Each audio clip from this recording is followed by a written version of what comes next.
Alright, so if you want to see a grown man get scared, I'm playing Resident Evil Village and Ratchet & Clank PS4 on my Twitch Chicken Games XL. The link will be in the description, so have fun because I won't. Man, Ratchet & Clank is scary.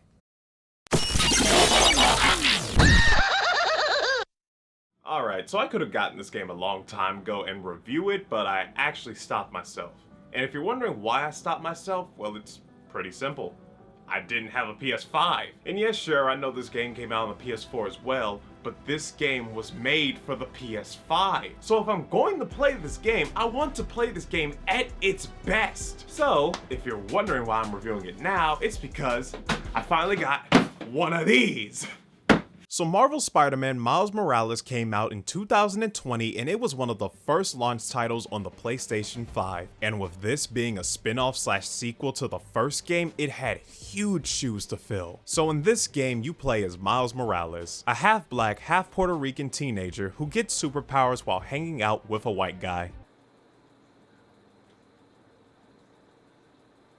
So in this game, Peter Parker is going on a little vacation and is basically leaving Miles all by himself to be the protector of New York. And during this time, his mother is running for mayor, he finds out he can shoot lightning from his ass, and a sketchy corporate organization known as Roxxon is in a bit of a turf war with a new group called the Underground. So now Miles' goal is to stop both these factions from causing havoc in New York and to become the protector that this city needs. So all in all, I really enjoyed the story. And even though the city is exactly the same as the first game, I will never get tired of swinging around rooftops in New York City. However, what I will get tired of is doing the same missions, fighting the same enemies over and over and over again. It wouldn't be so bad if there was at least some variety in the enemies, but considering how short this game is, you really start to notice the lack in variety. And that's also why the side missions are a hit and miss for me. I feel like about 75% of the missions are help me with this thing at this location, beat the enemies at that location, and retrieve said thing from that location. Now granted, I do love the gameplay, and I especially love Miles Morales' Venom moves that he gets in the game. But you would think for how short the game was, there would be a lot more unique side missions. Now to be fair, there are a good amount of fun missions out there, I just wish that there were more. Because for me, the more repetitive things I did, the more and more this game started to really feel like a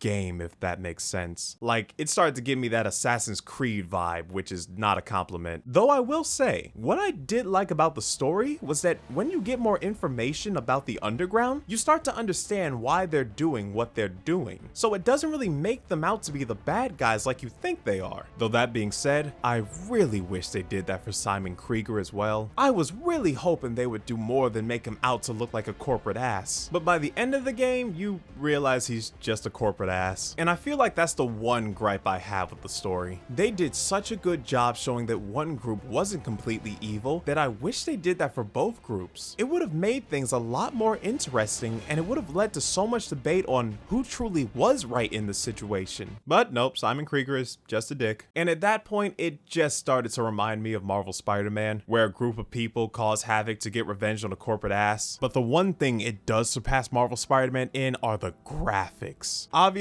this was gonna look better than Marvel Spider-Man since it's on the PS5, but this is one of the best looking games of this generation. But graphics aside, I think the biggest thing that was on everyone's mind was the length of this game. This was the question that was hovering in my mind for the longest time. Did this game give me enough content to make me feel satisfied? Yes and no. Sure, this game definitely isn't as long as Marvel Spider-Man, but the reason I didn't hate it was because one, I didn't expect the game to be long anyway, and two, I feel like this was a good teaser for what's to come. But that being said, if you're going to give me a short game, you can't have repetitive missions. Yeah, sure, I let you guys slide in the last game, but that game was longer and more spread out, so it wasn't as noticeable as it was here. And also, I don't know if I can go back playing Peter in the next game, because Miles Morales was so much more fun to play. He even made swinging off rooftops look more fun. It really makes you feel like an exaggerated black teen. And it also doesn't help that Peter Parker now looks like this. It's not terrible, but why? Like, I know you guys had a reason, but why. But with all that said, Spider-Man Miles Morales was able to give me great visuals, great gameplay, a pretty good story, but I feel like this was more of a tease for what's to come than a full-blown game. But I wouldn't say I'm mad about it, because now I am even more hyped for what's to come in the future. So with all that said, my final verdict for Marvel Spider-Man Miles Morales, my god that's a mouthful, is the silver seal of approval.